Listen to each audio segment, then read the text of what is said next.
Estamos aqui hoje para mais um bate-papo no nosso canal da Cat com um convidado especial. Mas antes, não esqueça de se inscrever no nosso canal, ligar o sininho para não perder nenhum post e seguir a Cat nas outras redes sociais. Olá, pessoal, tudo bem? Hoje a gente está aqui com a Pérola, que é uma pessoa especialista no mercado de crédito e cobrança. Pérola, muito obrigado pela sua disponibilidade em participar aqui com a gente dessa entrevista, esse bate-papo, na verdade.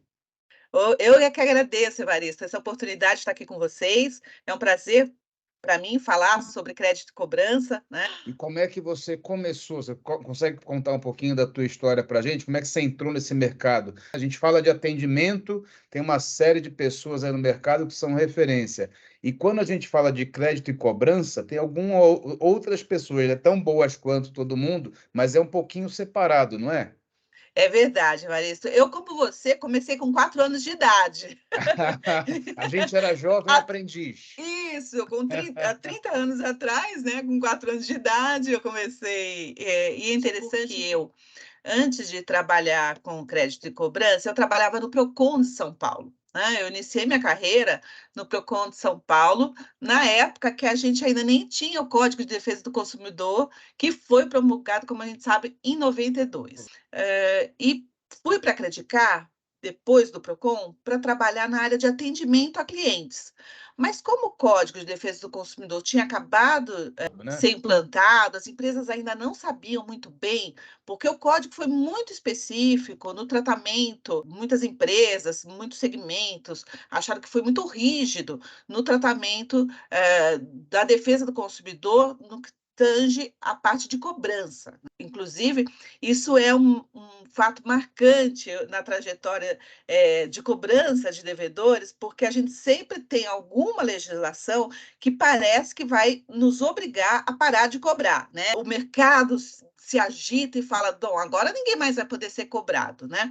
E isso aconteceu quando o Código de Defesa do Consumidor passou a vigorar, porque a cobrança de dívidas, você não podia ameaçar o cliente, você só pode cobrar o cliente em horários específicos, não pode atrapalhar o lazer, enfim. Mas tudo isso tinha uma razão, porque as empresas de cobrança, elas eram de fato, algumas, é claro, não todas, mas existia sim uma ameaça ao cliente que não pagava, existia uma importunação no trabalho, as empresas ligavam e falavam com o chefe da pessoa, olha, o Evaristo está devendo aqui para a gente, ele não está pagando, enfim, né? Então, ocorriam, de fato, verdadeiros absurdos na cobrança de dívidas. E, graças a Deus, tudo isso mudou radicalmente, e a gente chega hoje numa fase em que todas as empresas já entenderam que a cobrança do devedor ela tem que ter o mesmo nível de qualidade de quando você está oferecendo o seu produto, de quando você está vendendo. Então, toda essa parte de atendimento a clientes, de pós-venda e de cobrança, que faz parte também desse pós-venda, tem que ter a mesma qualidade. Eu costumo dizer que tem que ter também a mesma linguagem, né? Aquilo que você fala com o seu cliente na hora que você está vendendo, tem que também ser a mesma forma que você trata o seu cliente quando você está cobrando. E cada vez mais, então, as áreas de cobrança das empresas estão mais envolvidas, né, em todo o processo de venda, de estratégia das companhias, né? Então, eu comecei lá, né, na Credicar, para trabalhar com atendimento, mas fui convidada para ir para a área de cobrança, para que a gente pudesse colocar esse conhecimento, né, de como cobrar um devedor com tantas restrições. E por que você acha que você foi convidada para crédito e cobrança?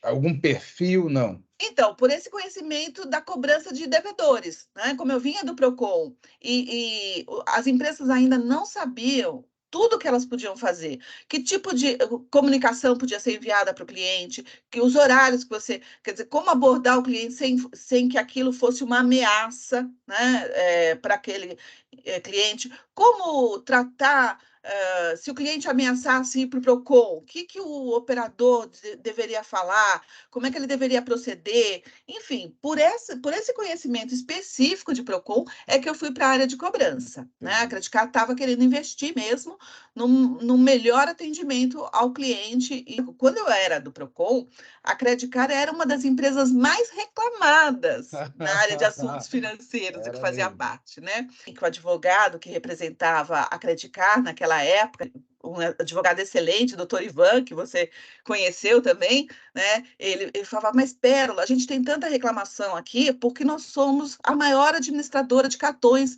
desse país. E eu retrucava dizendo, mas quem é o maior tem que ser o melhor. A gente não pode, por conta de ser a maior empresa, achar que o volume de reclamações é aceitável, né? Então, nós temos que cuidar para entender o que esse cliente está falando, né, e melhorar. E aí isso tem tudo a ver com os nossos dias hoje, com a ferramenta que vocês têm, do analytics de mensagens, de texto, de voz, né, para entender o que esse cliente está falando. Mas essa tecnologia, a Credicar não tinha lá atrás, né? Ninguém tinha, né, Pérola? Ninguém tinha, quem dera tivesse, Evaristo. No momento que eu cheguei na Credicar, a Credicar estava implantando o primeiro discador preditivo. Melita. Melita, o famoso Melita, né? Sempre gostei muito de tecnologia. Eu fui trabalhar na parte de control desk, né? Eu cuidava do discador para entregar mais ligações, né? Então, aquilo era uma revolução na época, fazer ligações, mais de uma ligação por cliente, numa época que muitas empresas ainda, as ligações eram manuais, né? O operador de cobrança pegava o telefone e discava um a um, a gente não, a gente já fazia 3 ligações para cada cliente. Tecnologia em cobrança, em atendimento, evoluiu bastante, né? E também o comportamento do consumidor mudou muito. E essa é uma das grandes dificuldades das empresas hoje. Entender esse cliente que não atende mais telefone, né? Quem é que vê um número desconhecido no seu aparelho hoje e atende uma ligação? Então, é fundamental a gente usar a tecnologia nessa área de crédito e cobrança. Ela é essencial, foi essencial para a evolução desse mercado. Como é que você enxerga hoje, com toda essa tecnologia, o que você consegue falar para a gente dessa mudança aí, desse tempo que a gente já tem, né? A gente está falando aqui da Credicar, que foi uma grandíssima escola, tanto na parte de atendimento como na parte de cobrança, mas a gente não tinha essa tecnologia toda que a gente tem hoje à disposição, né? O discador era um negócio absurdamente moderno, né? Para frente. Hoje a gente tem aí uma série de estratégias, o WhatsApp, enfim, como você falou também, o consumidor também mudou o comportamento, né? Já não atende mais qualquer ligação, não precisa dar um clique no celular, ele dispensa, e isso dificulta, e o mercado de cobrança vive, obviamente, né? O intuito é trazer essa receita para a companhia. Como é que você consegue dar para a gente esse panorama de como é que você enxerga esse mercado, como é que vai ser o mercado daqui para frente? Eu enxergo esse mercado realmente dependente dessa tecnologia, né? Para você conseguir aumentar a sua produtividade, né? Porque você não teria mais condições hoje de ter. Seria uma grande empresa, precisaria ter centenas de atendentes com uma baixíssima eficiência, porque, né, se dependesse só do telefone ou só do, quer dizer, não, é inviável. Então, a tecnologia é fundamental, mas a gente nunca vai poder abrir mão do ser humano trabalhando para compreender as necessidades desse cliente, porque é isso que se trata hoje. Você conseguiu vender um produto, você conseguiu vender um serviço, mas esse cliente, a gente sabe que a boa parte dos inadimplentes não são inadimplentes porque são aí mal intencionados ou são fraudadores, não. Eles passam por dificuldades, perdem seus empregos, têm problemas de saúde, têm problemas, enfim, diversos que fazem com que a priorização do pagamento passe por ter que escolher, né? Muita gente trabalha com isso. Fala assim, olha, esse mês eu pago esse, o A, B e o C, o mês que vem eu vou pagar o D, o E e o F, e assim eu vou rolando as minhas dívidas, né? Então, entender qual é o momento desse cliente e o que eu vou oferecer para ele, é o que vai fazer o sucesso desse mercado de cobrança, né? E aí a tecnologia ajuda, porque justamente para você entender, você tem que ouvir o cliente. E você tem várias ligações, e você também tem os vieses humanos, porque afinal de contas, quem está atendendo o cliente tem o seu viés, na hora que transmitir qual é a fala do cliente, de colocar o seu sentimento, a sua compreensão em relação àquilo que o cliente disse.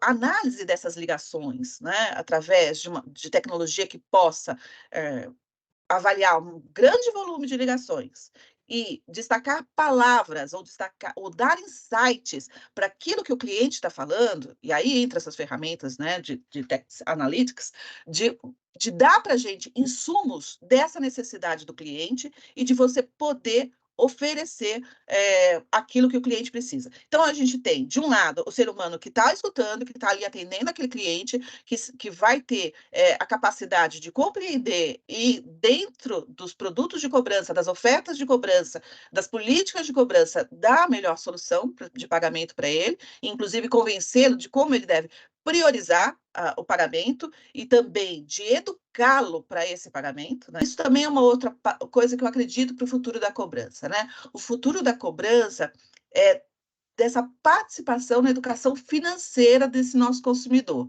né?